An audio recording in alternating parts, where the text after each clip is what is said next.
This is the 5-Minute Youth Devotional Reading with Alex Sarria.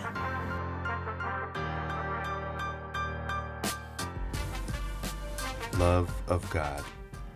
Love poem, January 7th. When Jesus had tasted it, he said, "It is finished." Then he bowed his head and gave up his spirit. John 19:30. One of the world's longest poems is the story of Manas, the warrior.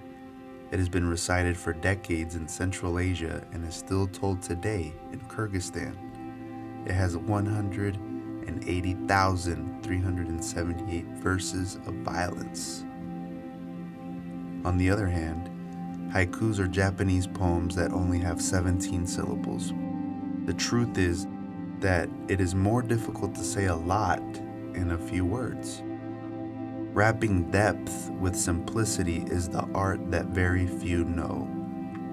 Haikus usually express experiences of contemplation of nature, and in their brevity, describe landscapes and emotions. Matsu Basho was one of the most noteworthy poets of this style. Look at this poem.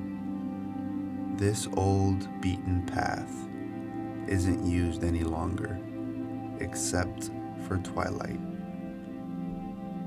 The longest discourse in our history is that of Satan. He's been telling us for centuries that God is unjust. He only appears to have goodness, and that he should not be the ruler of the universe. For centuries, he's been convincing us that there's no future, that we should enjoy the present, that we should be our own gods, and that we should fight for ourselves because others do not matter. Many people recount their epics as if they were true. However, that's not so. That's why Jesus came to this world, to demonstrate that what his Father was really like. To synthesize the greatness of his goodness, he turned words into miracles, into smiles, into hope. Wherever he went, light appeared, and truth was embraced. As if that wasn't enough, he decided to write the greatest love poem ever told. Just one word that encompassed all of the emotions and landscapes. Just one word that tore down the temple. Just one word that plunged the universe into silence. There, the worthiest man who ever lived hung on a cross, suffering for our sins, and he exclaimed something like the sweetest of rhapsodies. Kula, it is finished. What beauty, what magnificent, how simple for so much love. And he did it all for you, because he loves you, because you're the most important person to him, because you inspire him.